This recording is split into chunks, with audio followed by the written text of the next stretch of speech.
Thank you. So thank you everyone for joining our virtual information session about the esports industry.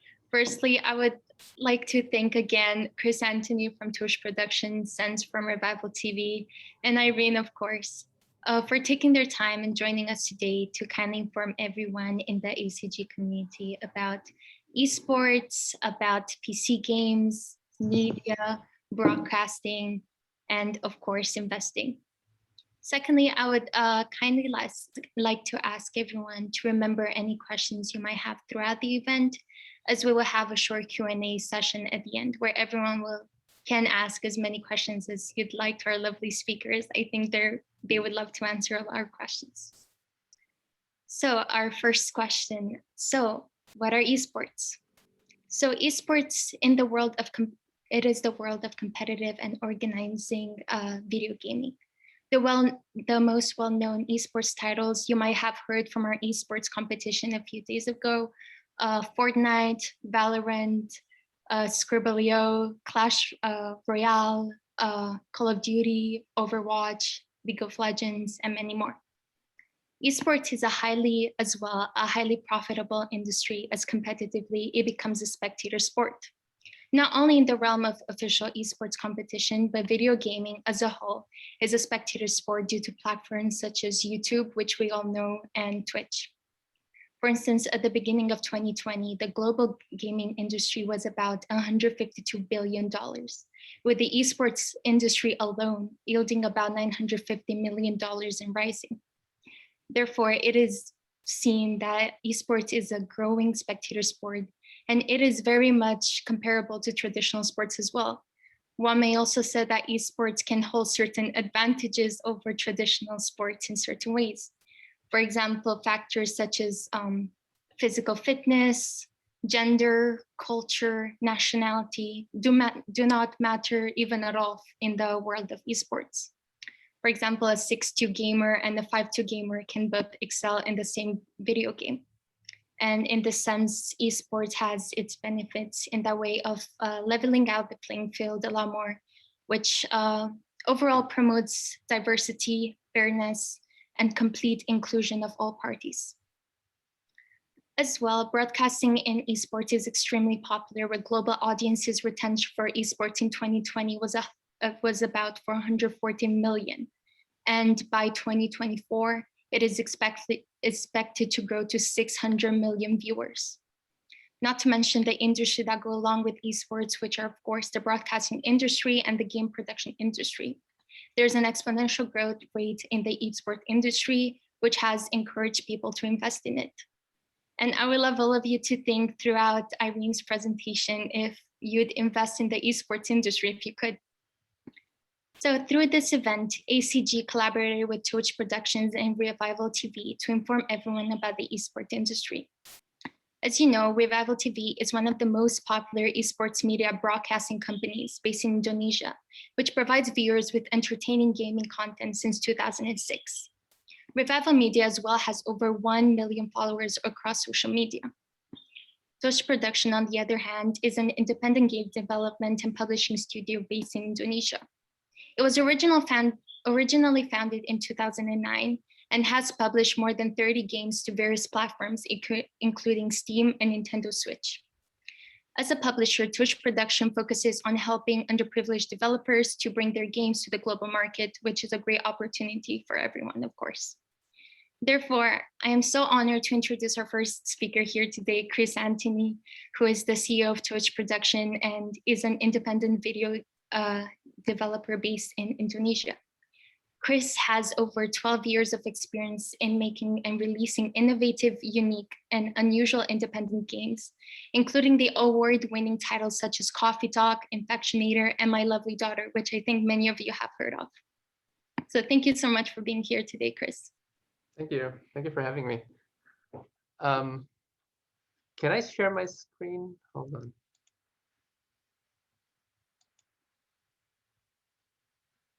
Okay. Can you see it?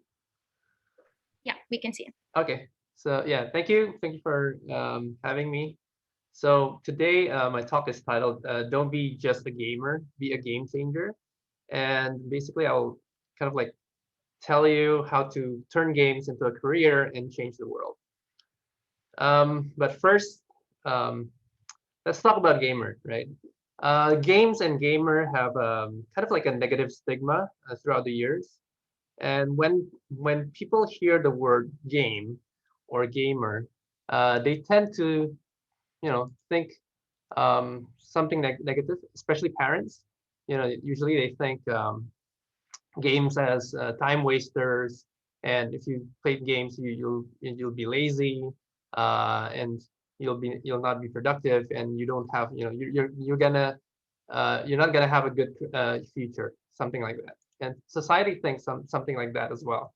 So sometimes we see news such as this, where kids spend like millions of rupiah or thousands of dollars on online games, and have their parents, kind of like um, impact their economy and something like that, or something like this. Like they picture gamers as slobs, or people who are lazy, spending their time in front of the computer all day doing nothing. Um, but games is not just this is like what people see, but it's only like a very small fraction, or like segment, or from the whole game culture. There's actually a lot good things that comes out from gamers and games.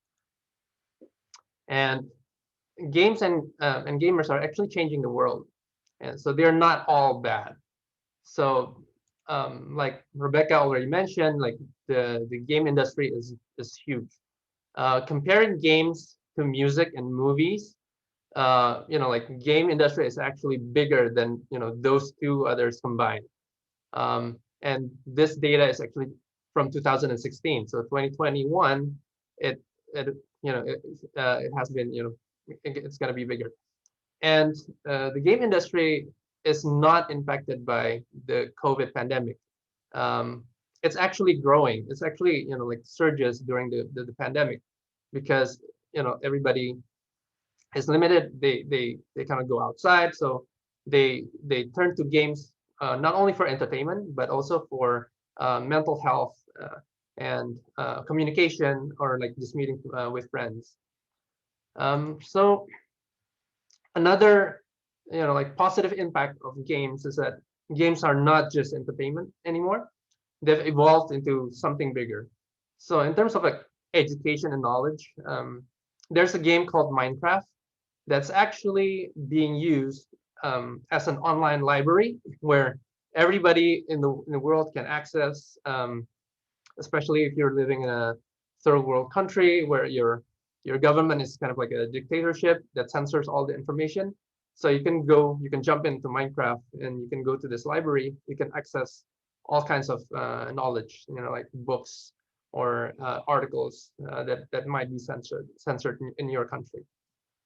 So games is like elevating education and knowledge. Another impact is, like, for example, virtual reality.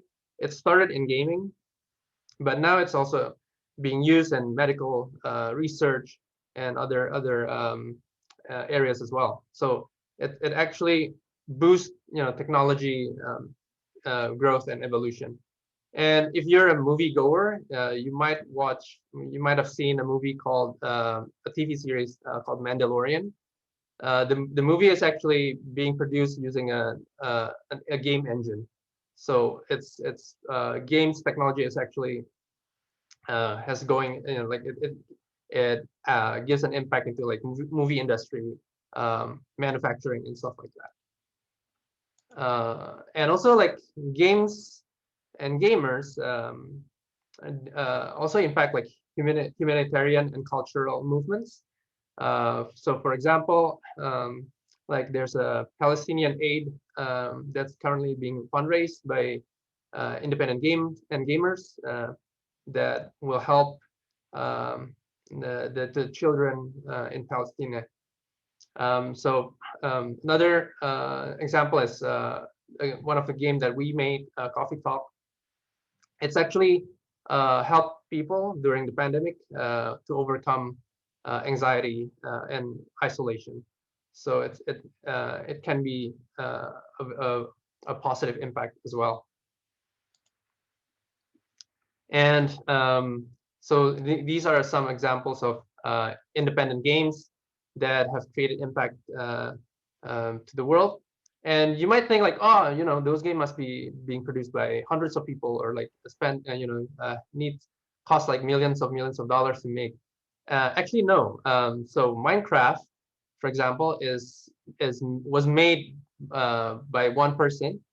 So he started the project, like a hobby project, and then it grew super huge, and the game is acquired by Microsoft for $1 billion.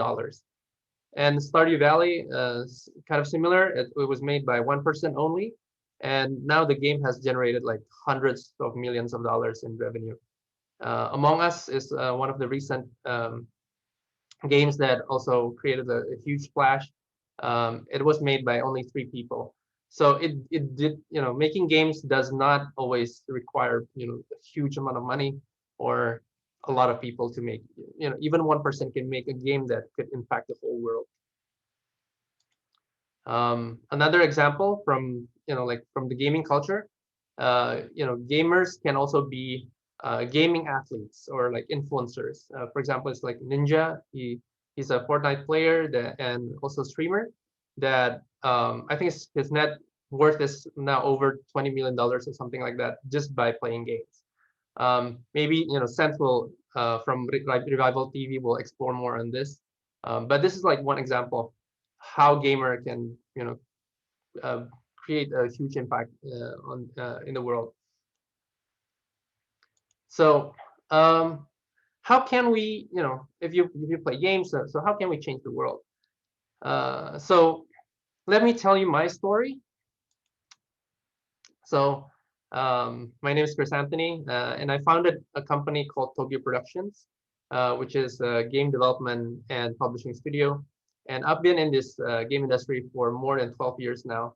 And I'm a gamer since the 90s, and now I'm a father with 2 kids. So this was me playing Mario Bros. Back in like the 90s, and that is like one of the games that I played. And games not only provided like an entertainment for the family. I could get closer with my brother as well, because we get to play together.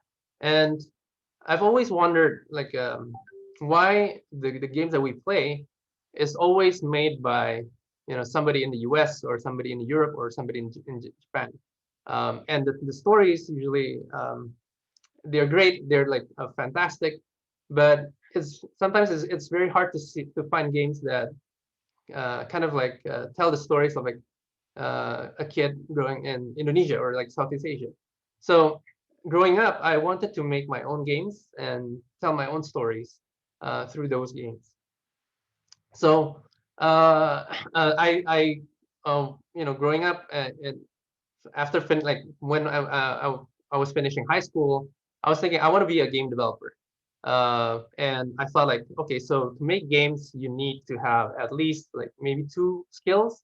The first one is artistic skill, like drawing or like making 3D modeling, stuff like that.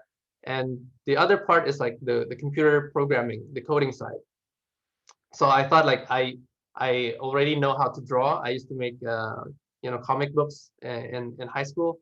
So I thought like I need to learn the programming side. So I go to university to learn computer science. And after like graduating computer science, I decided to pursue my passion in games and start my own game development company. So in 2009, with my friend, we started like a small team. It started as like a hobby. So it's a like after hours project. We would make flash games for the web. So if you remember back maybe a couple of years ago, and in Facebook you could get to play Facebook games. Those games were made using a technology called Flash.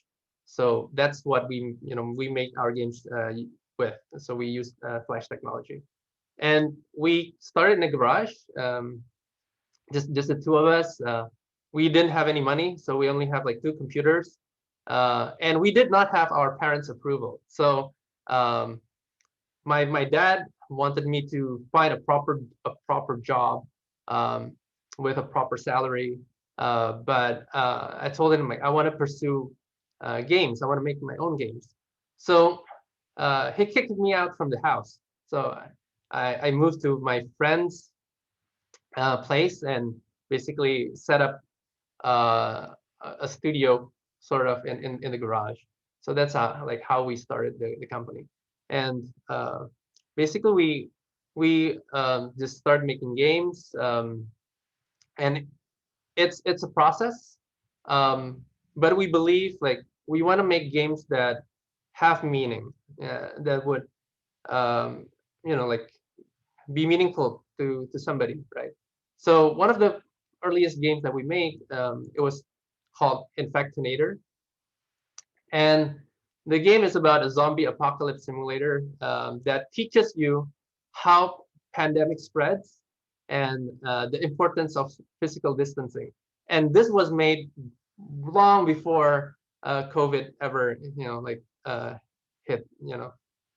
And actually, this game is kind of like, you basically spread a virus that turns people into zombies, and those zombies will chase other people and then bite them and then turn them into zombies. So it's like how a pandemic spreads, right? So people get in touch with other people, and then they spread a virus, and through physical distancing, it will make, like, it will stop the spread of the virus, sort of something like that. So um, this was like one of the games that we made, and it was a kind of like a huge hit on the internet.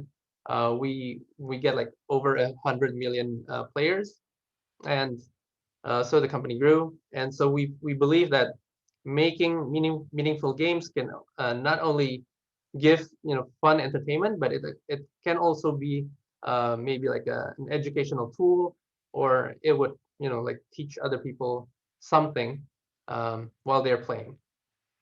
So another the game that we helped produce was When the Past Was Around, and this was more of like an adventure, kind of like point and click puzzle game, but it teaches you how to go through the 5 stages of grief. So a lot of people, when playing this game, they feel like it kind of helped them overcome grief that they might be experiencing, or they might have like experienced in the past. And then another game that we released recently is Coffee Talk. It's a barista simulation that basically helps people to relax and overcome anxiety, and also overcome isolation, loneliness. So because in this game you become a barista in a fictional cafe, and you meet these interesting characters, and you get to talk to them as if you're talking to a friend. And we released this game earlier last year, and when COVID hits, a lot of people that played the game, they told us, like, your game actually helped me overcome loneliness, because they cannot meet anyone, and they have to isolate themselves at home. So so we try to make games that that can have meaning, or like have an impact to somebody's life. So from these games, our company grew, and we're quite happy to say that we've not only published games on the web, but we also publish games to Steam, Nintendo, PlayStation, and Xbox. And with our earning is more than $1 million per year now. And this started just with a studio that there was only like 2 people. And currently our team is more than 25 people strong, and it consists of Indonesia's brightest game programmers, artists, and storytellers and designers. So you don't need to be a computer programmer to be involved in the game industry. You can be, a story writer, or you can be an artist who likes to draw, or you might be a designer, or even like mathematician if you like to, like do, like calculations on probability or balancing some stuff like that. You can be involved in the game industry as well. Um, and these are some of the games that we are currently working on. The top two pictures is from a game called A Space for the Unbound that hopefully will be coming out next year. And it tells a story about an Indonesian high schooler who lives in Surabaya, and how basically he explores like anxiety and depression, and face a world-ending supernatural disaster. So, and the bottom, the bottom image is a new game called Kriegsfront. It's more like a mecha tactical battle strategy game that's set in Southeast Asia in 1970s. Um, and hopefully we'll finish that maybe in 2023. So these are some of the games that we're working on right now. And just last month, one of our games was included in PlayStation Plus monthly. So our game is, it gets to be distributed worldwide on the PlayStation, so that many people can, play the game and try them. And through, like with our games that we make, we've also received a lot of rewards. Here are some of the rewards that we have received, not only locally but also internationally.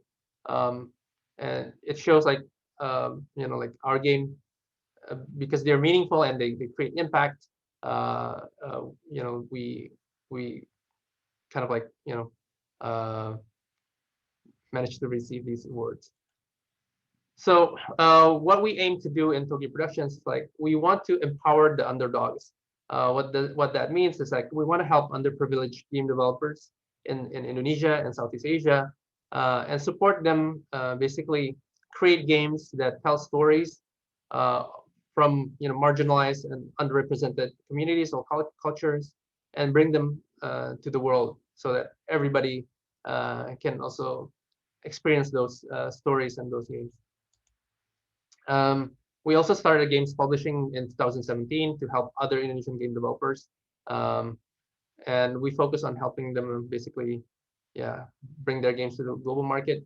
And currently, we've partnered with more than 6 studios in Indonesia, and our philosophy is that we want to nurture the game dev community, drive innovation and experimentation, and then giving chance to artistic expression and meaningful games, and basically bringing the Southeast Asian culture, history, and maybe personal stories to the world through those games. So I believe you too can change the world. You can be a game changer. You just need to find your purpose and meaning in whatever you do. Also, for tips for parents, because now I'm a parent myself, is that you need to, you might have different perspectives. Like we might have generation gaps. Like my dad, they don't they don't experience games like I did growing up, right? So my dad did not believe in games, right? When I told him like I want to be a game developer, he fears that his son will be jobless or like unemployed, or will not have a bright future. So that's why he kind of like pushed back on that. But if because of that, the generation gap, if you're a parent now, and you have that kind of like generation gap, at least you can try to research and listen to your kids, try to support them, their interests, help them do their research and explore, and do not judge or dismiss their their points of view, because you might, you might feel like it's not valid, but it is valid to them. So I hope this talk can, bring some perspective and might help you if you want to pursue games as a career. You might, find some avenues to go through and explore. I think that's all for me. Thank you very much. You can follow me on Instagram or like Twitter at Krisakti, or like my company at Tokyo Productions. Thank you. Thank you so much, Chris, for sharing your advice. Also giving your personal experience. It was really interesting because I think we can all relate to that and inspiring all of us to pursue video games. Now, I would like to introduce our second speaker to you, Sense, the founder of and CEO of Revival TV, which is currently the biggest entertainment company in Indonesia. Before Revival TV, he managed a winning team called Revival Esports, which later transformed into Revival TV. Today, he'll be talking about esports media, talent management, broadcasting, and more. Please, Sense. Thank you, Rebecca. Hi, everyone. My name is Sense, and I will share the story of Revival TV. So it's basically a company profile, but I can tell you how is it going and been. Can everyone see my screen? Yeah, we can see. All right, cool. So at Revival TV, our mission is esportainment for everyone. So we are so glad that everyone here, so I can share more about esports, because esports is the thing that I really love the most. It's been my whole life, I guess. So we totally believe that esports will be the future entertainment for the next generation. Our mission is to standardize esports so it can be enjoyed by everyone, everywhere. All this is supported by highly passionate teams aiming to make positive impact in community wherever and whenever. So how did it start? Revival TV started as a gaming community back then, back in 2008. So we play, me and my friends play a lot together through online games. We play every night. We do some little tournaments, small tournaments. We do a lot of gathering. We do some kind of events. And then at 2014, we started. It's as a community, we are one of the biggest gaming community back then. Then at 2014, when one of the esports game called Dota 2 starting to rise, we jump as an esports team. We try to enter the esports team market. It's doing really well actually, but the hardest part is back then it's just very hard for an esports team to be a sustainable business. Then after 3 years of trying, we try to transform into Revival TV because we know how hard it is for an esports team to run. Back then, there is no media at all that coverage all the tournament for esports. And then there's no proper tournament, there's no proper broadcast. That's why we transformed from Revival Esports to Revival TV. And then at 2018, we actually run the first Mobile Legends League in Indonesia. It's called MPL, Mobile Legends Professional League.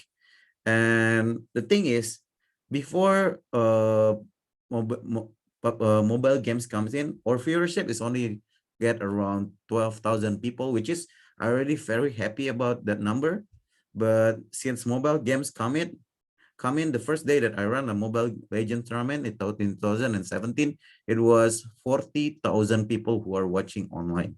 And then currently the number is going up to 2 million viewers at the same time. That's how big it is, at least for a tournament, for a major tournament.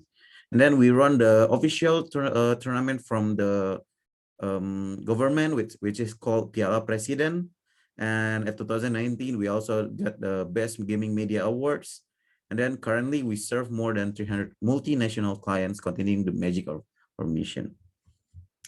So what Revival is actually offering is we have a Revival project, which is the project or events management. So basically if a brand comes to us, hey, I want to run this event, I want to reach this market.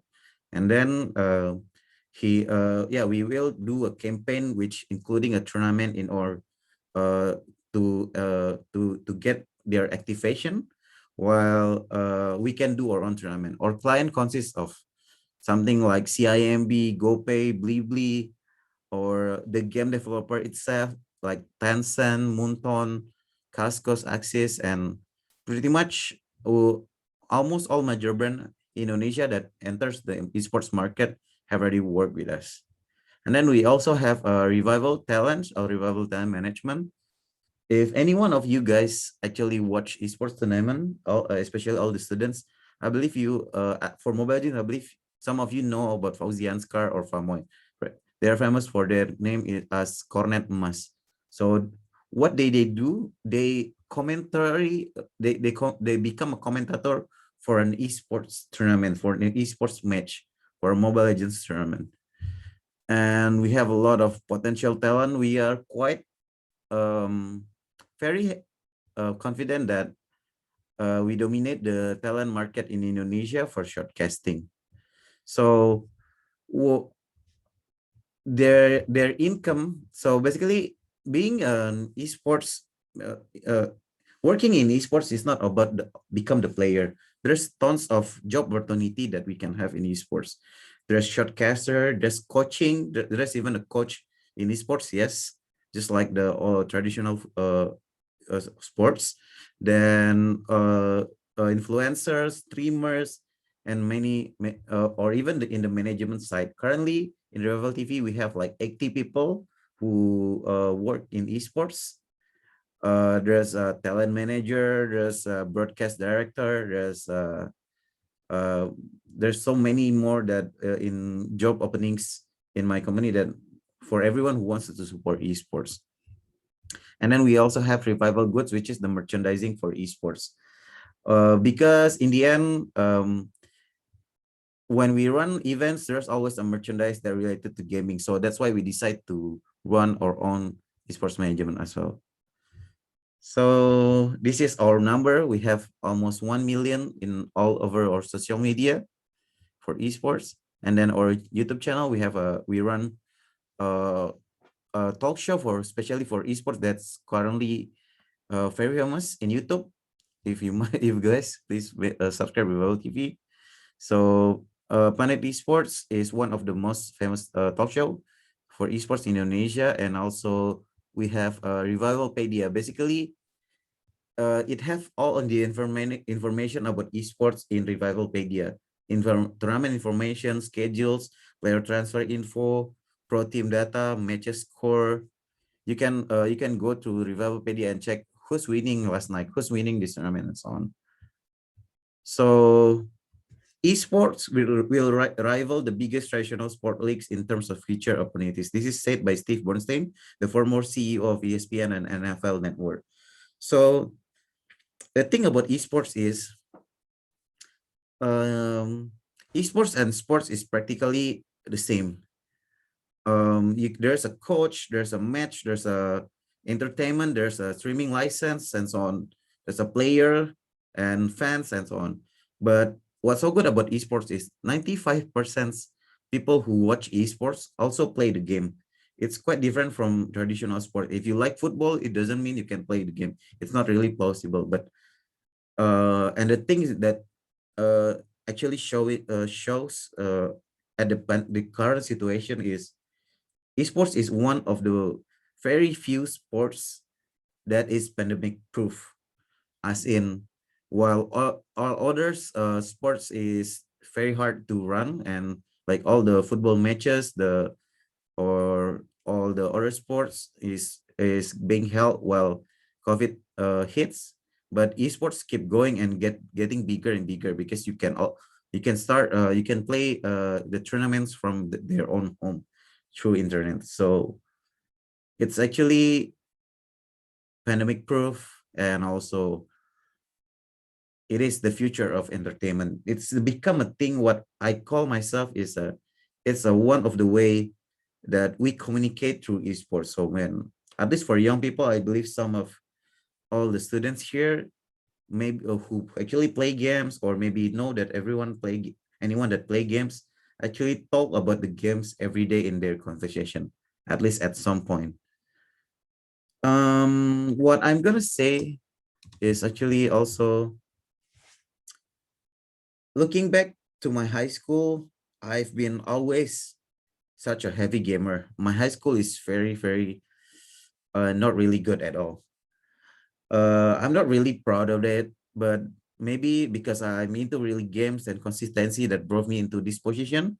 But even at this current position, I believe I wish I can learn more. I wish I study more about anything that related that will help me to run this company.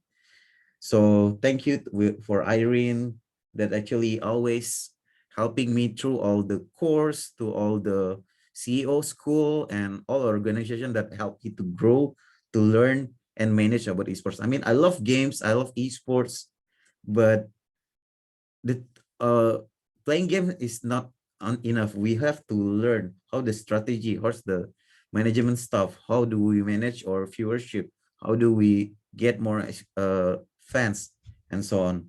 So guys, please stay in school, play games, moderate the live games and playing. Trust me, it will work in the end if you have you're really passionate about it. All the you cannot stop learning from school, and you have to really you know uh, uh, gain some skill from school that will be applicable if you are interested in gaming or school. It's really nice. Even become let's talk about income. In Revival TV, when before COVID hits, actually, or we have a revenue of average 2 million USD per year.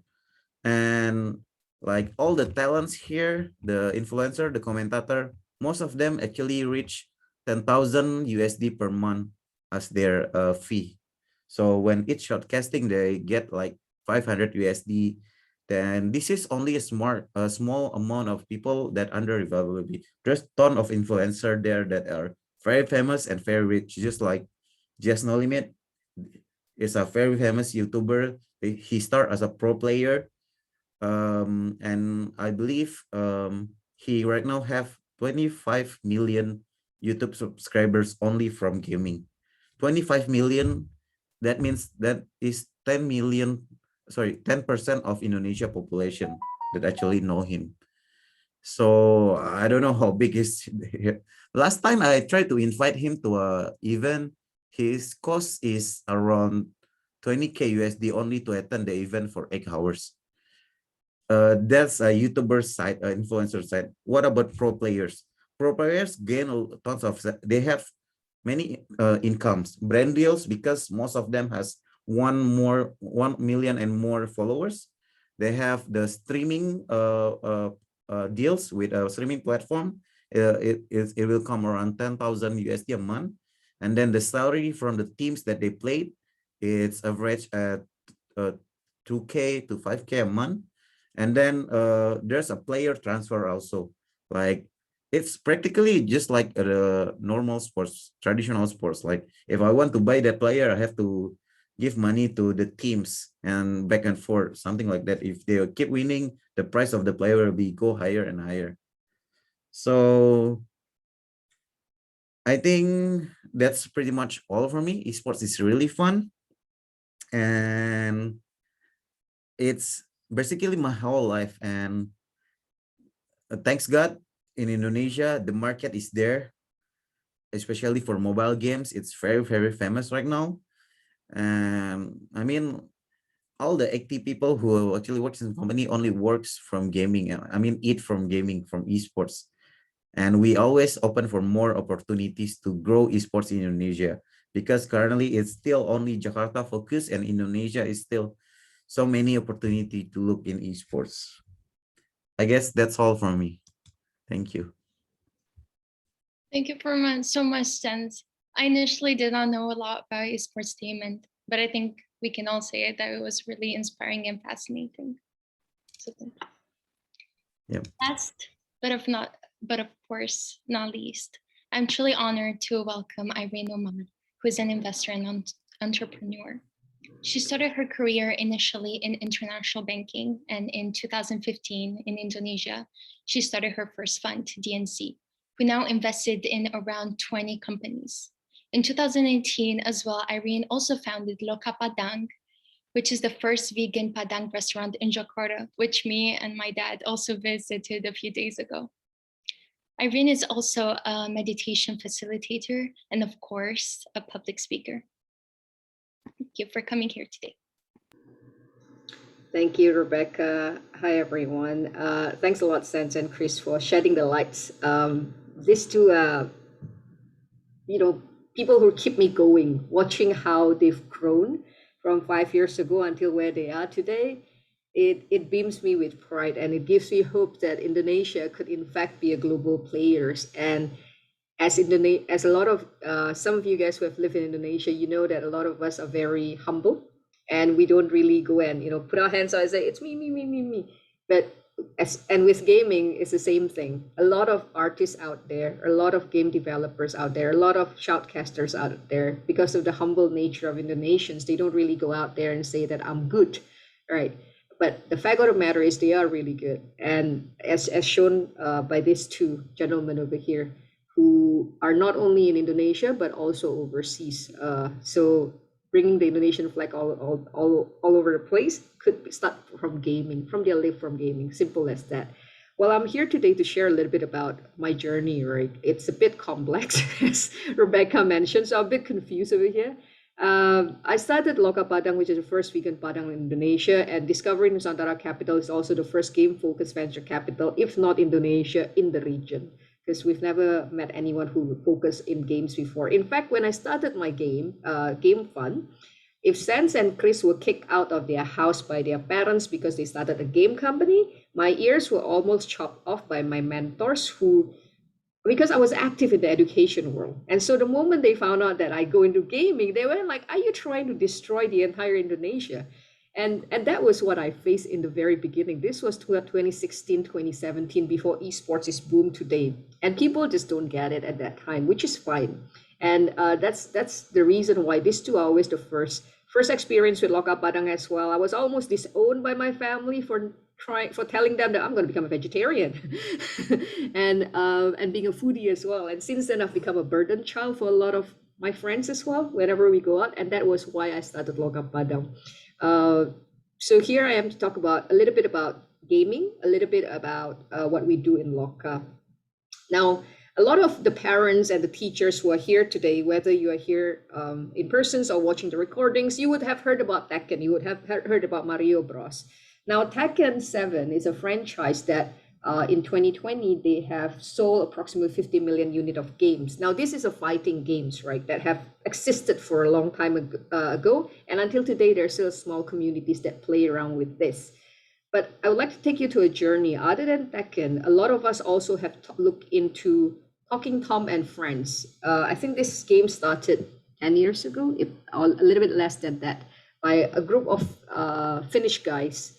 They're from Finland, didn't have any game background. They got together, started a simple games, it goes boom. And recently, a few years ago, it was just acquired by a Chinese investor who is also an investor from Discovery Nusantara Capital for $1 billion US. So you can imagine the game that you play for free is valued at $1 billion US a few years back. And right now they are talking about creating animations, videos for Talking Toms.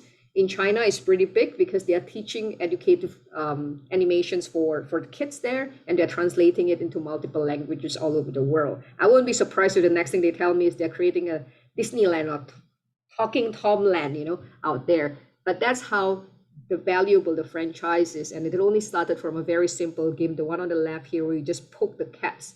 And right now the cats have a girlfriend, they have a dog, the dog has a girlfriend, and so on and so forth. It started off from a game. Next up is for a lot of you guys out there, ACG. I'm sure that you play Roblox at some point in time, and you might not know the numbers behind it. This goes public listed in March 2021 with a $39 billion US market capitalizations. Market capitalizations meaning the value of the company that's traded in the stock exchange. Revenue in 2020, despite of COVID, is $2.29 billion US.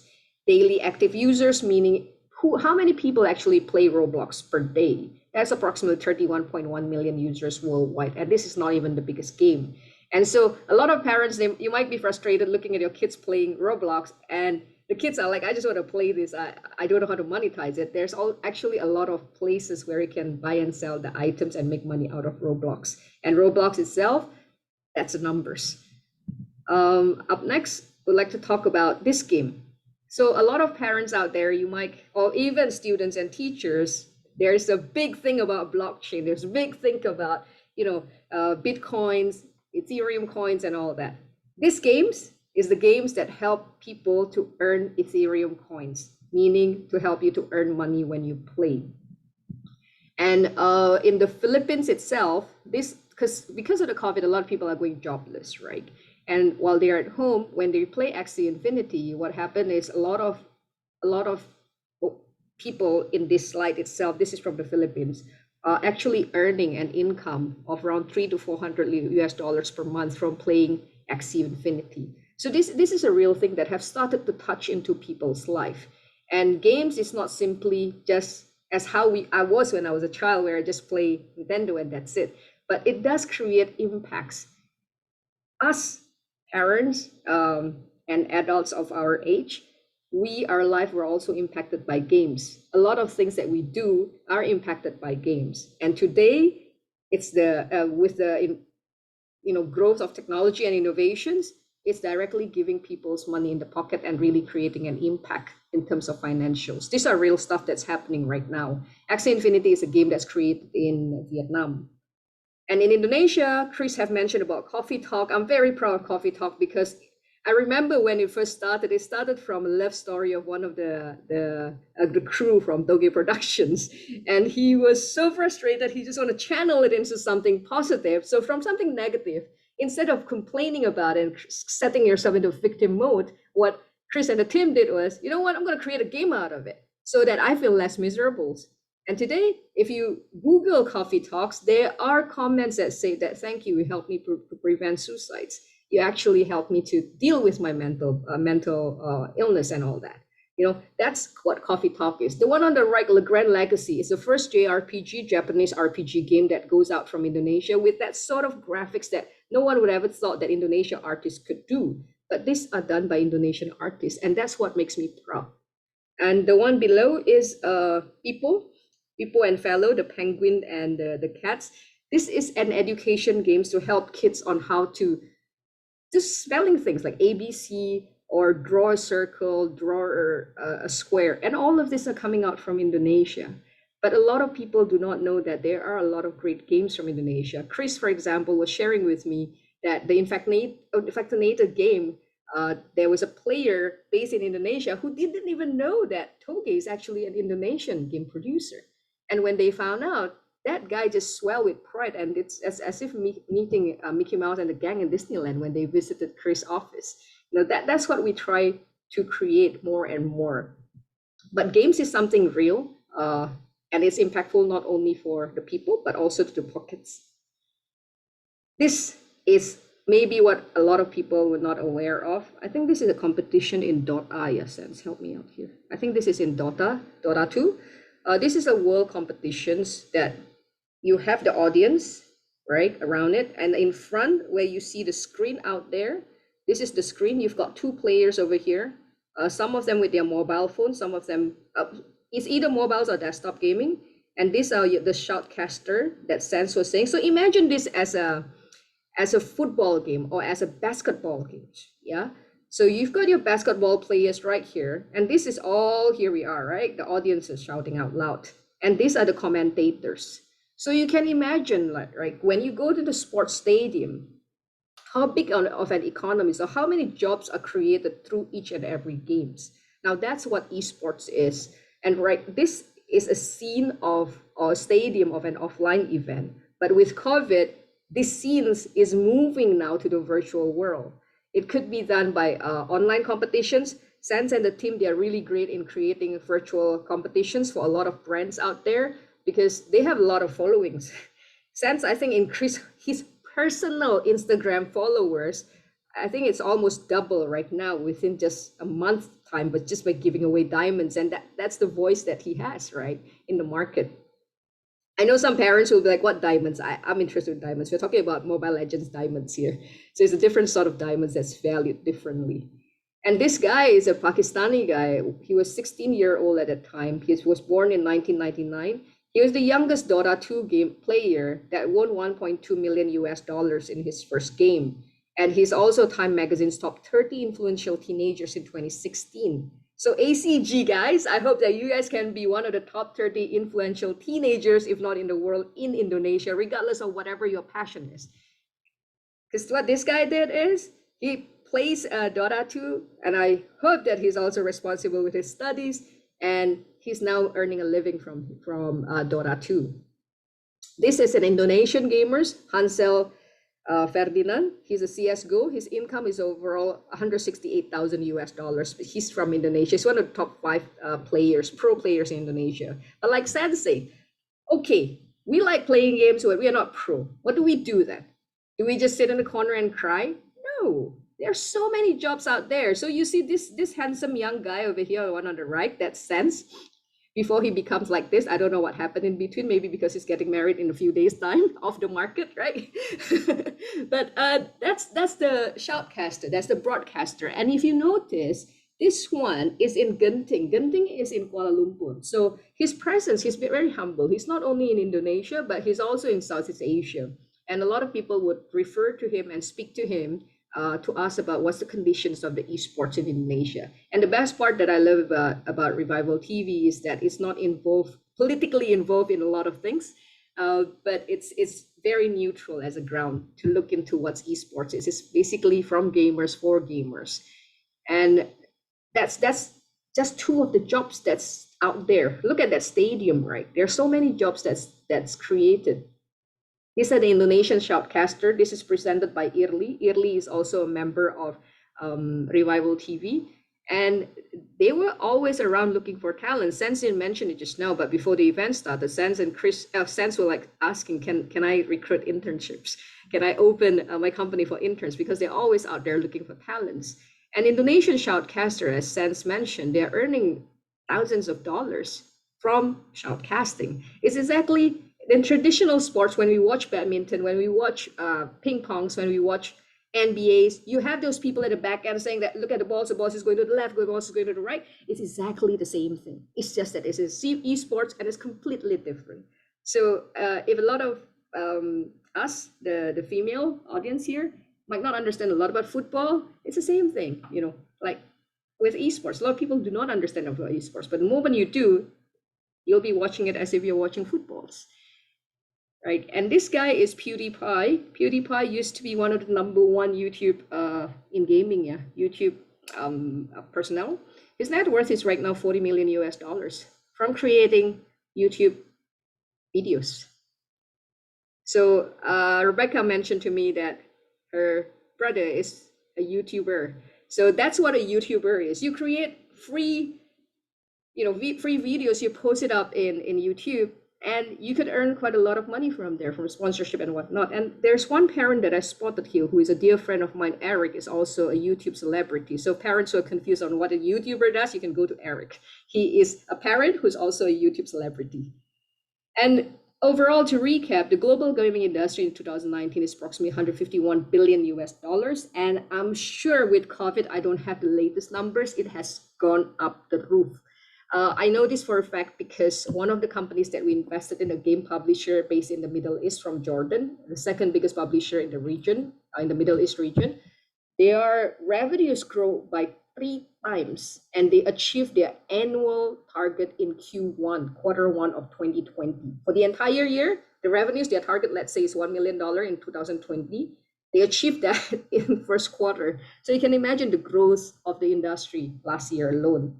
And the global esports revenue in 2020 is almost $1 billion, and this is expected to increase, especially with a lot of people not able to go out there to play real sports. Then they could actually play real sports through esports.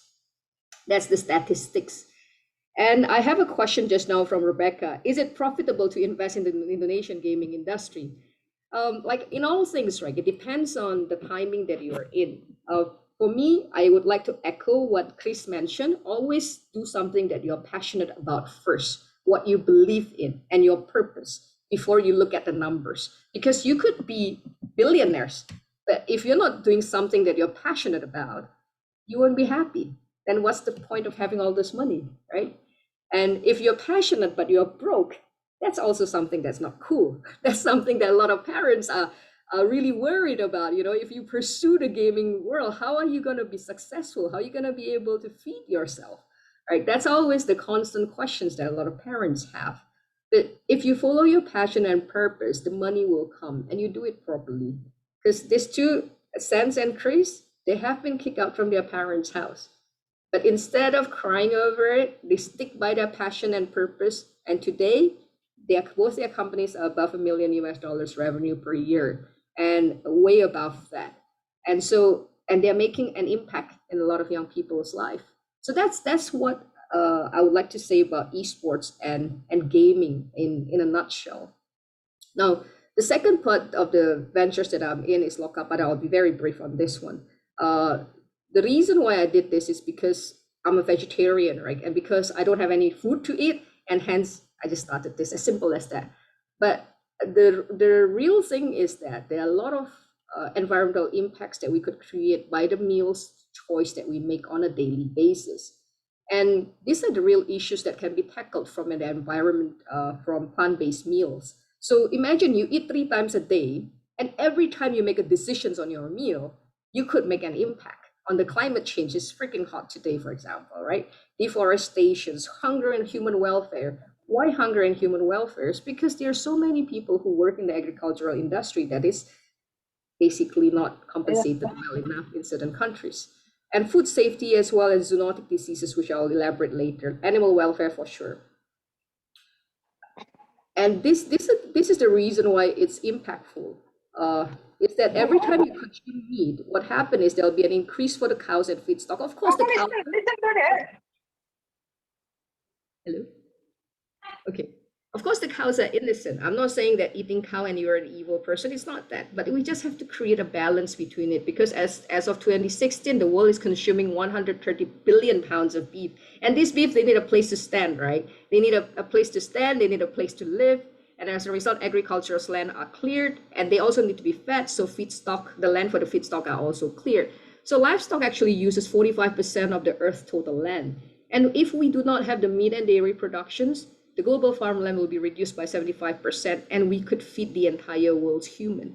Now I'm not trying to go to the extreme that we have to stop this. No, I respect everyone's choices. My family, all of them still eat meat. Sans and Chris still eats meat. Everybody still eats meat. It's okay. It doesn't mean anything. But if we reduce it and we start to include vegetable in our diet, it really could ease the planet.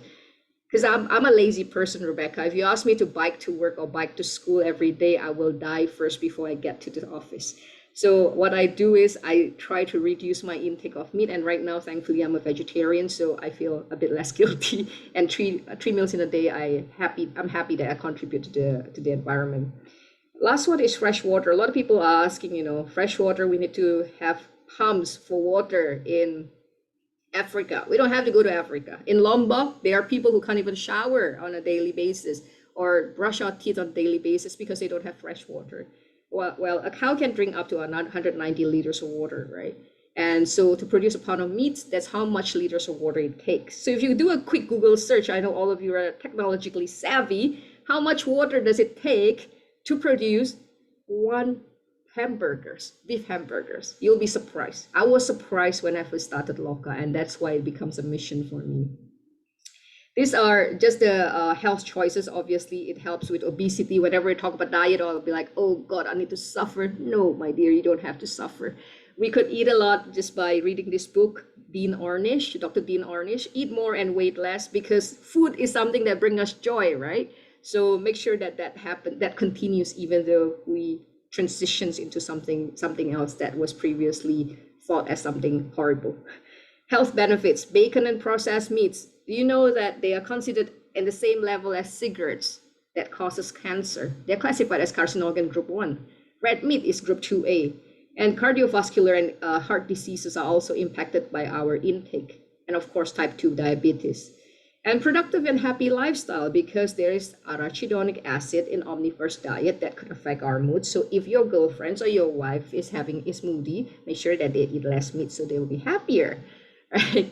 And in terms of COVID responses, zoonotic diseases, they are real. I'm not going to mention it. I'm not going to go in detail into this, but food safety is something that shocked the hell out of me because 80% of antibiotics sold in the US are used in animal agriculture. As a result of that, if the animals do not digest it properly, those antibiotics come into our body. As a result, our body become used to the antibiotics, and if we are sick, when we eat the antibiotics, it's not going to be useful anymore. And this is a huge issue. They found this in the US recently. And it's obviously a natural ways to boost immune system, especially at times of COVID. I recommend everyone to just watch Game Changer in Netflix, and I rest my case. These are the SDG goals that we are trying to achieve, and talks like this we are doing for number 17, Partnership for the Goals. Just yesterday, we had a partnership with Embassy of Hungary. We have a partnership with Agrowisata Ragunan, and Ibu Ragunan, who we helped. So we gather everyone together and to distribute meals for the ones in need. And we conduct it in an urban farming scene in Ragunan. And we got the ambassador of Hungary to endorse the program and support the program. That's how sustainability works. That's how partnership works. These are some of the meals that we have. We have weekly vegan plans. We have all these meals that I guarantee you doesn't taste like, it tastes like hospital meals. You won't imagine that you're in diets. We have hampers on the left. We have Easters as well. And yeah, we like to be cheesy. So if you were a vegetable, you'll be cucumber, meaning you'll be cute. We also do Yisheng prosperity toss. So that thing over there, don't be fooled by it. It's not salmon, it's tomato, but infused in nori. So you can have the umami smell on it. And we do a lot of things, mindful giftings. That's what we want to tell people. And we also have this Berbagi Loka. So you notice People Fellow just now. We collaborated with People Fellow during Ramadan period to distribute meals to the community. This is for, I think they got for the schools, the informal schools. So the schools that are under the bridge, they don't have a formal school, they don't have a building. So they basically just go to school anywhere. And this is what we will launch, hopefully in the next 1 month. So we'll be placing all these boxes in collaboration with kitabisa.com in Puskesmas, distributing free meals for people in need. Because imagine a lot of people in Puskesmas, be it the medical workers or the people who are there working, or who visit the Puskesmas, there's not a lot of food options that are healthy and sustainable. So we want to restore faith in humanity by providing free food. If they want to pay, they could, so that the economy could start rolling. And we also work with brands to brand all this up. These are some of the Berbagi Loka events that we have done. We distribute meals for the ones in need. So we do have a commercial part, but we believe in profit and purpose. And so we do distribute meals for the one in need. Up to now, we have distributed more than 10,000 meals to date. These are the calculator that I mentioned about earlier, that every decisions we make when we decide to eat vegan meals, it helps. Because one vegan meals, these are all the impacts that it has. 34-time shower, 0.7 tons of oxygen reserves in the air, 12 kilometers car travel. I did not make this up. I'm not that smart to calculate this. You could just Google it up. It's up there in the internet. And what we are doing here is just socializing this so that more and more people could participate in it and make a difference together. Because Veganuary is done once a year, and Indonesia, unfortunately, is still not in the map. So I make it a personal mission to slowly make it on the map. And this is the certificate of appreciations that we give away for people. The one on the left are our corporate partners. We work with Lions Club to distribute 1,000 meals during Christmas to the Panti Jompo, to the old folks home. And we work with Montessori School at that time to distribute 100 meals to the orphanage in Kelapa Gading. And Sanjay is our individual contributors. And the one on the right is we help our customers to calculate how many meals that they have taken for the year, so that they could share it with the group, with their families and friends in the social media, so that more and more people could try a vegan lifestyle, because we do have a catering packages as well. These are the cool people out there who are vegans now. These are some of our corporate partners and sponsors as well. And these are our media partners. So with that, I just want to leave it that whatever that we do, no matter how old we are or how young we are an amazing, unique individuals, whatever choices that we have. A lot of times we'll be challenged, why do you do this? Why do you do that? But it goes back to people who still want to talk to us and tell us or challenge us is because they still love us and they still care about us. So when we look at it from that positive perspective and we believe in our passions, all we have to do is just show them that it works, just like how Chris and Sense have done it. Thank you so much. I hope that that helps. Rebecca, back to you. Thank you so much for your help and for inspiring all of us to find a solution, just as you found so many solutions for yourself socially and for us. And I think we can start our, firstly, as you have seen in the chat, these are the winners of the esports competition. So congrats everyone who won. I'm gonna give all of you a round of applause. And we can start our Q&A session with the first question from Mr. Hutchinson. Rebecca, would you like us to announce the winner first? Oh, yeah, that would be great, please. Awesome. Chris, you want to start? And I think Chris is giving away something, right, for all the winners? Yeah. So yeah, I'll be giving Steam keys for the games that we published. So congratulations for the winner. The winner for Scribble.io is Mohammed Adib from year 11. Congratulations. And the second winner, please. The winner of Clash Royale is Ryan Thornley, year 8, who will also be receiving what Chris is giving away, the Steam key. Coordination will be done through Rebecca. Rebecca, let us know how many Steam keys you need. Sense? All right, and the third winner of Valorant is William Kim from year 12, Nabil Nafasa Mutmain, year 8, and Omid Tayab, year 8. I will be giving some Valorant points. Please help better, Rebecca. Yeah, thank you so much. Congratulations. I think they would love it. I don't want to be left out, so I'll be giving away 20% discount vouchers for everyone here Cool. for the Locaterim bonus, all right?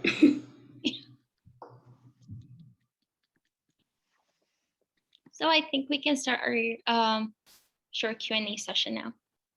So the first question from Mr. Hutchinson is, how do we invest in the gaming industry in Indonesia?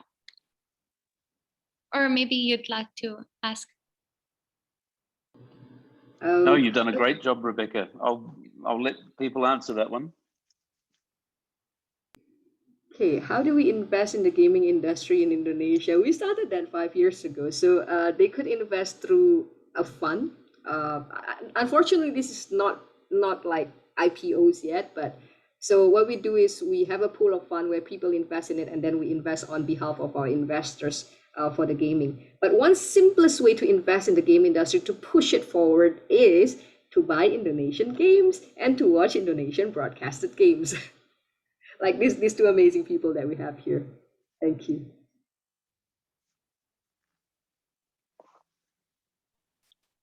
Our second question is from Eric. Maybe you'd like to ask.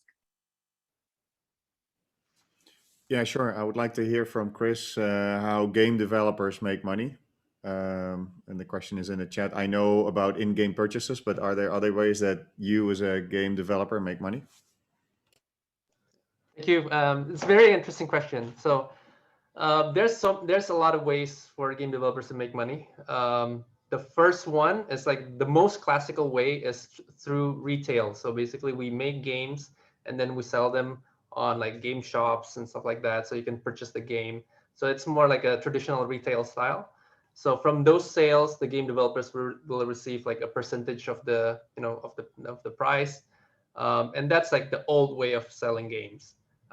We still do that. Actually, like my company still focus on like premium games, which means like we sell the game on like Steam, like online platforms like Steam or like Nintendo eShop, and we sell it like, for example, like $12 or something like that. So you have to purchase upfront before you download the game.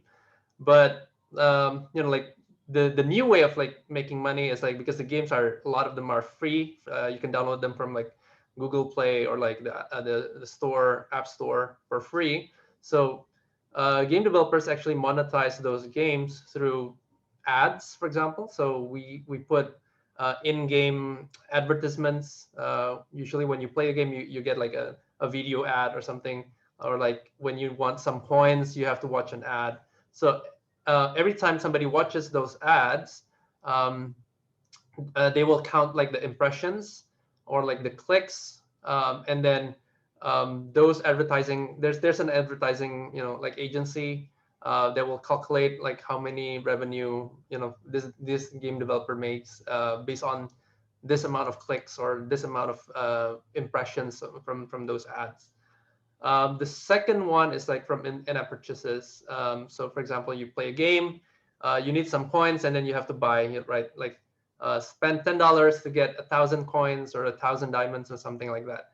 So that is usually game developers, by selling those like in-game currencies or coins, they get revenue, and usually like basically the price, for example, like if it's like $10, the platform, for example, if it's Google Play, then Google will get like 30% and 70% goes to the developer or the publisher, for example. And they can also have like in-game product placements. So for example, if I collaborate with a brand, for example, like, I don't know, Starbucks or whatever, to place their logo or their products in game, we can create like a deal of like how much money they have to pay for that to happen, for example, something like that. So those are, you know, like some of the ways that game developers or game publishers make money from games. We have another question also directed to you, written by Akash. So after looking through the Togi Productions Steam page, I see that you guys also publish games which are developed by other companies. Examples are Rising Hell and Space for the Unbound. Is publishing games equally as profitable as developing and publishing original games by your company? Is it done in order to fill in the financial income gap project funding for games which are still underdeveloped? Yeah, this is a really, really good question. So yes, our company, Togi Productions, is not only a game developer, but also a game publishing. So what does that mean? Is that we create our own IP, our own games, but we also help other developers, like external studios, publish their games to the global market. The reason why we want to do this is like, it's not because of the financial side. It's because like as a game developer, starting up in Indonesia, there's not much, there's not a lot of opportunities for game developers in Indonesia to kind of like publish their games to the global market. Like, it's like if we compare a game developer in, like, let's say in America or like in Japan, there's a lot of publishers that gives funding, gives mentorship. They have the know-how to create an amazing game and release that to the global market. But in Indonesia, we don't have that opportunity, or we don't have that privilege. So as like one of the game developers that have been making games since 2009, we see a lot of our friends in the game industry struggling. Like they create amazing games, but they sometimes they have they don't have the what do you call it, like the funds to market those games, or they don't have the access to the network to publish the games to Nintendo, for example. So we want to help them. Basically, we want to help these developers release their games to the global market, so that everybody can play those games and everybody can see what Indonesian games is all about. So that's like the reason why we publish games, is to help more Indonesian game developers grow and release more games.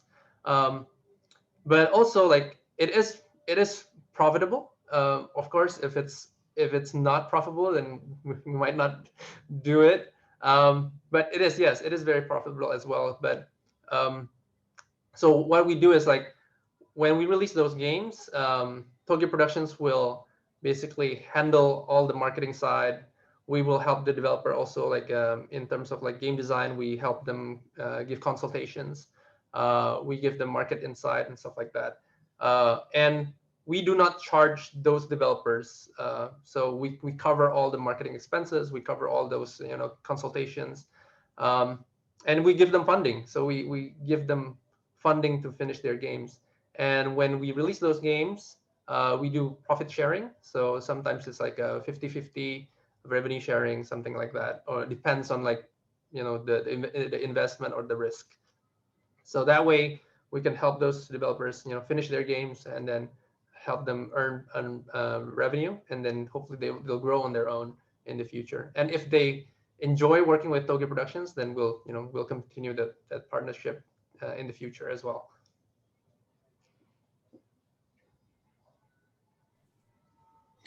Maybe I have a question now, if I may. Mhm. So first of all, congratulations for the event. It's really great. Congratulations, Rebecca, for putting it together.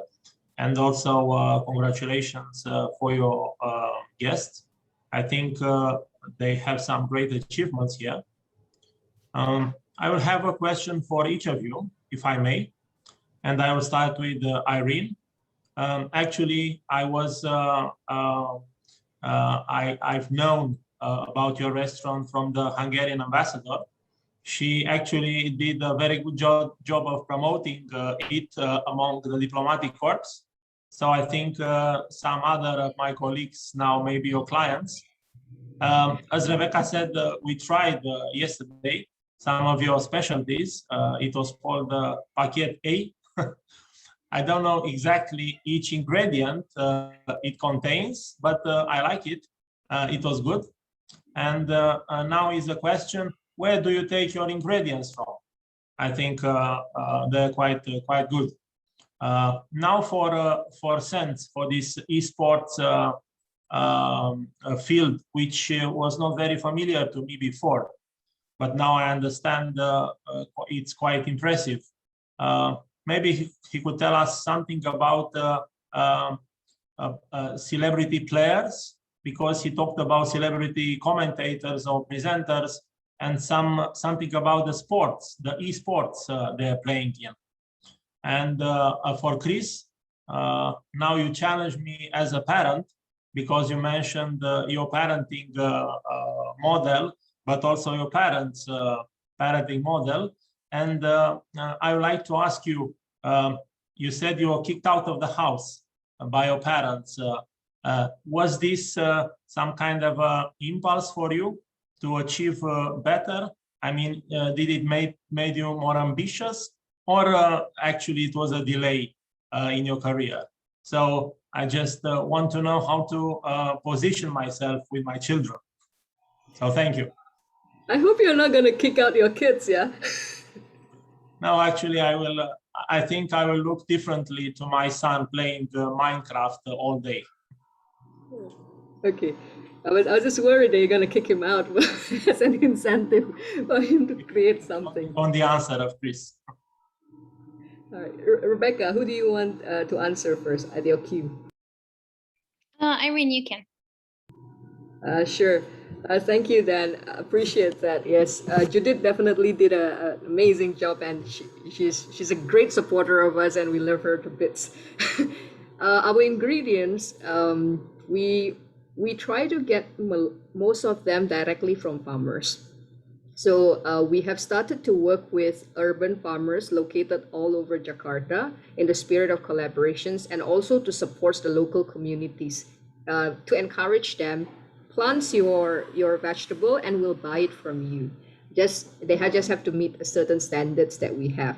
So imagine if we get fruits, if we get our vegetable from Jakarta, which is a few hours away from our restaurants, as opposed to we get it from Bandung, for example, that's a bit further away. So the freshness is of course different, and that's how we are able to deliver fresh produce.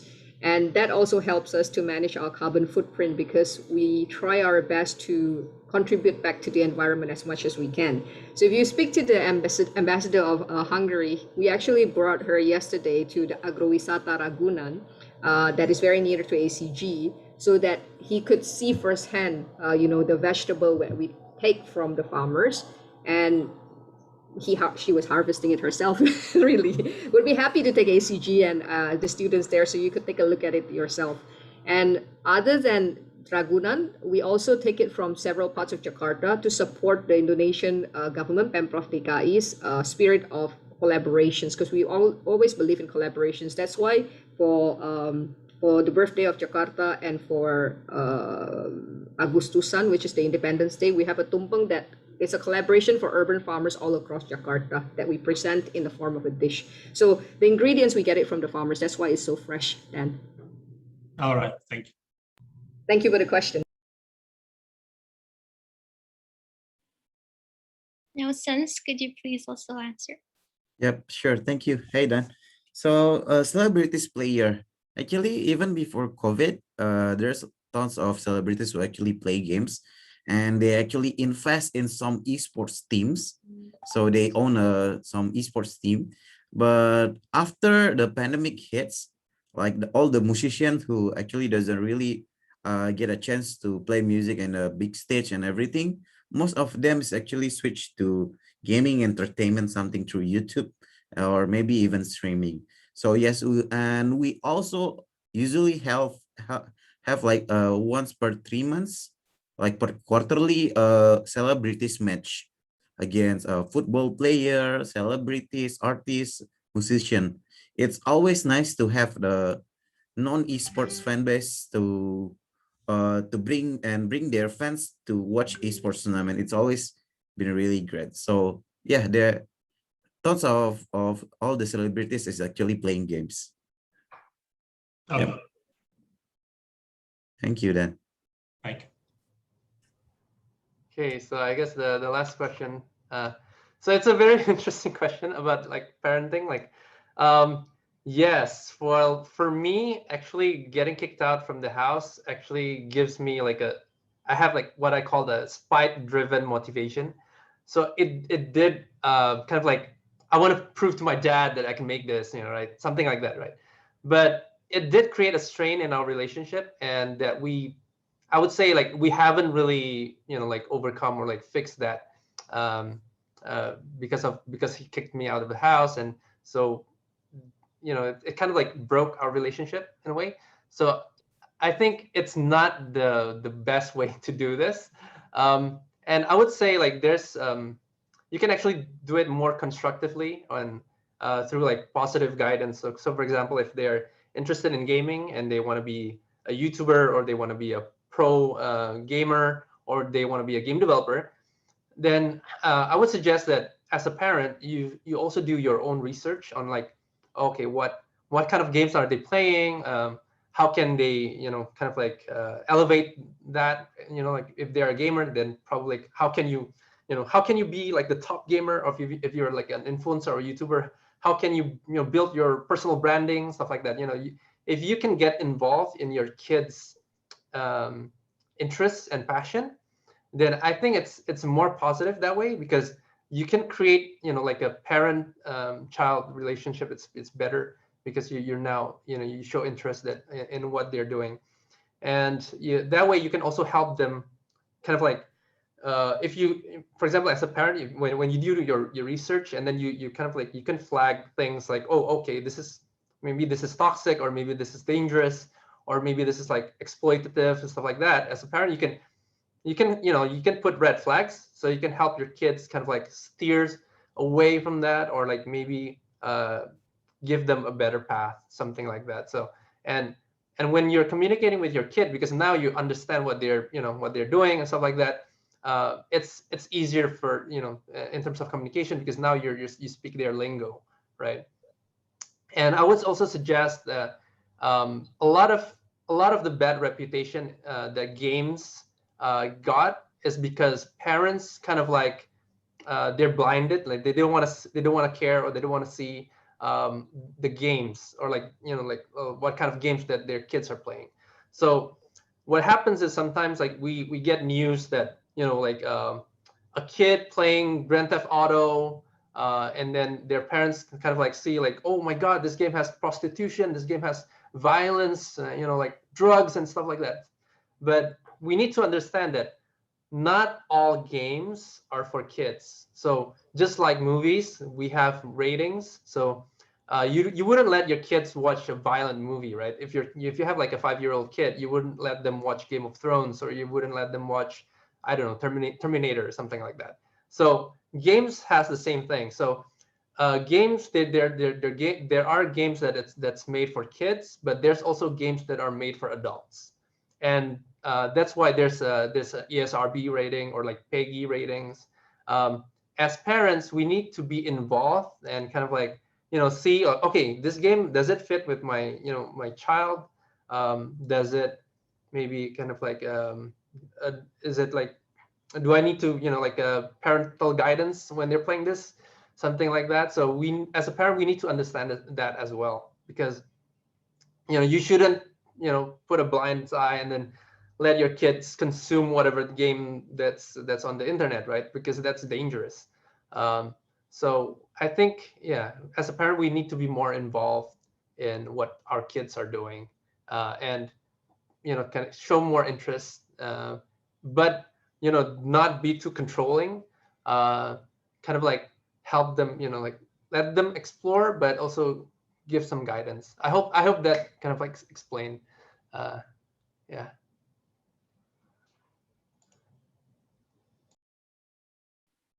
Thank you for your answers. Anura, would you like me to read it, or will you? You can do it. Okay. This is again for Chris. It has come to my understanding that when it comes to the creation aspect of gaming, game engines such as Unity and GameMaker and Godot, and programming languages such as C++, JavaScript, are quite popular. What do you think are the best programming languages and engines to use in the modern area for games, particularly for games that you have designed, such as Coffee Talk, Infectonator, and When the Past Was Around? Yeah, this is a very interesting question as well. So I think, and I'll answer this based on my own experience.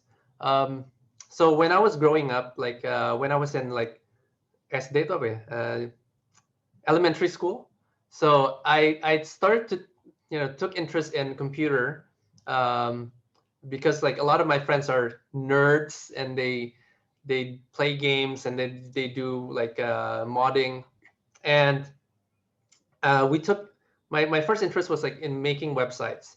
So we did kind of like web programming, very basic web programming using as HTML.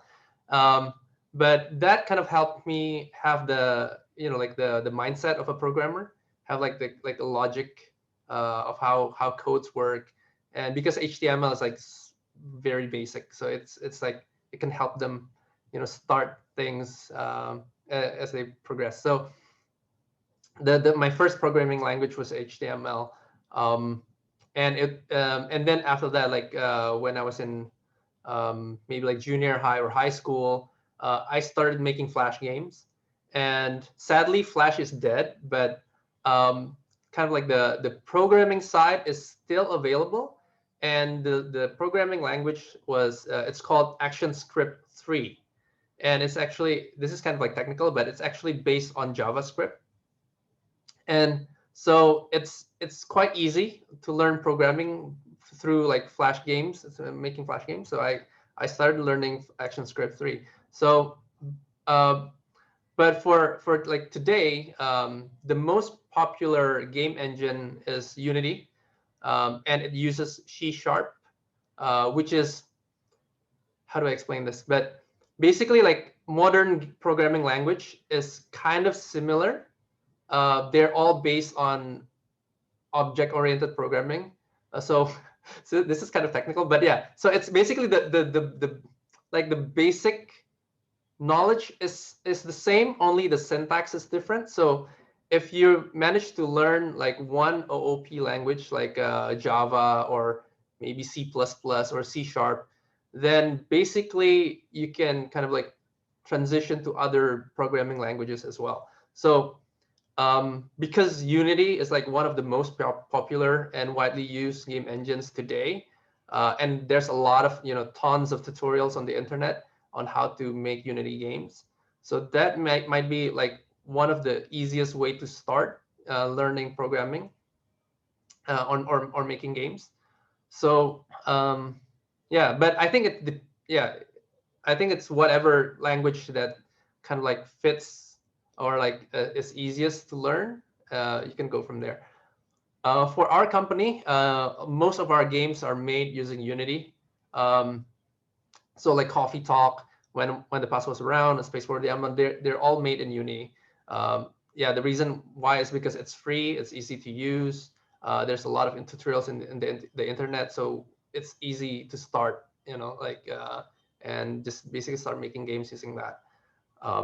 If you want to go more, like more advanced, I would suggest Unreal Engine. The programming language is C++.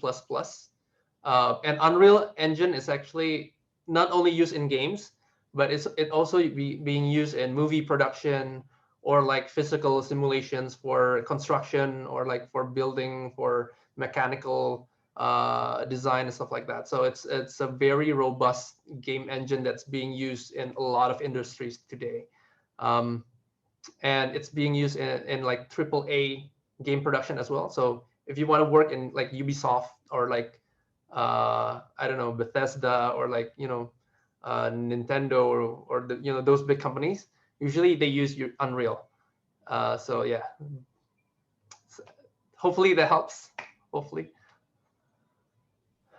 Thank you so much. And for our last question today, this is for either one. For creators and publishers of games and even applications in general, are there any platforms which are recommended that elevate and promote the game itself? Also, the pandemic has caused people to interact with technology more often. As a result of this, people are playing more games, and it is probable that they might play games which are made by game development competitors of yours. How do you recognize the trends of the market and adapt so that you meet the wants and needs of various games, at least from your personal experience? So who wants to answer this first? Sense, would you like to answer? On top of my mind, it's Steam, of course. It's a PC-based game, like the most complete games marketplace, you could say, more into a platform. But in mobile, of course, it's Play Store and also the iOS one. But I think Chris is more expert on this. So yeah. Okay. So yeah, so there's a lot of platforms in terms of like marketplace that you can sell games on. So as Sense mentioned, Steam for PC is like the biggest PC game marketplace today. So in terms of like competitors, I would say like games is kind of like like in like whatever industry, usually there's like a complementary products and also what do you call it, supplementary products, right? So games is kind of like similar. So for example, if I enjoy playing city building games, for example, I play SimCity, and then after playing SimCity for whatever hours, and then it's not really like what it goes. Yeah. So basically, I would try to find more city building games. So for example, other games that after playing SimCity, I would probably play I don't know, like city builder, other city builders, maybe set in like the medieval era or something like that. So those games are not, sometimes they're not directly competing. Sometimes they're actually complementing each other. So for example, like I like those kind of games, but there's also games that are directly competing. So usually those games are like the competitive multiplayer games. So for example, if I play Dota, for example, and I'm getting really good at Dota, then because a lot of the time that you already invested in Dota, you don't play League of Legends, for example. So they're like you choose like either one. Usually it's like that. So it depends on the type of game that you're making. But usually for like single player games, they're not competing like that. They're more like complementary. So if I enjoy this kind of games, I would also buy other games kind of like that, similar like that. So you can we can put those games on Steam or on Google Play, and usually those marketplaces have recommendation tools. So for example, if somebody bought a game, the store page will also recommend, like, because you played this game, you might also like this game, so we're recommending these games to you. So that way the platform, the marketplace, kind of like helps you sell those games as well. Find the target audience, because they play similar games as yours, something like that. Hopefully I answer your question. I have another question for Annie. So we've covered that the pandemic increased revenue for game industry generally, but because of the pandemic, there's also a global semiconductor shortage. How does this affect game developers, if it affects it at all? And are game developers and media broadcasters prioritized over retail consumers in the supply chain? Okay, so I'll try to answer that question. So the semiconductor shortage is impacting more on the hardware side. So because games are digital, so if you already own a phone and you're not in a desperate need to find another phone, you can still download whatever game that's available. So usually what happens, like in gaming that's impacted is, like, I want to buy, let's say I don't have a Nintendo Switch console, for example, and I want to buy that console. So because of the shortage, it's harder to find that console. So the price might increase, something like that. But for the game developers, because we're making the digital goods, so we're targeting people that already own those hardwares, right? So it's not really impacted in a sense. And so basically, because like mobile phones are already has a huge number of users, so we still have like a lot of users that we can reach to. So does that mean that mobile phone gaming is more common than PC gaming in Indonesia, especially? Because yeah. So in terms of like the size of the market, right? So because mobile gaming is like I think the biggest today, like in terms of market size, because everybody owns mobile phones, so everybody can potentially be mobile gamers, right? But these market, have different behaviors. So mobile gamers compared to like a PC player, compared to a console gamer, they have different behaviors. So that's why like the games that being consumed in mobile and the games being consumed in PC or console is quite different, right? So for example, like PC gamers are more hardcore, like they invest more on their device, on their system. They're willing to pay $60 upfront for a game.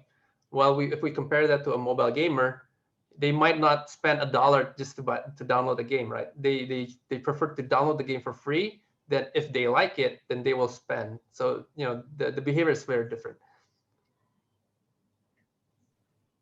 So thank you so much for everyone for contributing to this event. I think this will be all for today's esports town hall meeting. I hope that everyone will find this information helpful, and I hope that it will spark all of your interest in the esports industry, because I definitely learned so much throughout the event. Once again, I would like to give a massive, massive thank you to today's guests, Chris Anthony, Sens, and Irene Umar, for joining us this event, as well as Lina and Mr. Hutchinson for making this event possible. So thank you so much for everyone for coming and listening politely to the guests and myself. Thank you, everyone. Thank you. Thank you, everyone. Bye-bye. Have a great day. Have a great day. Thank you.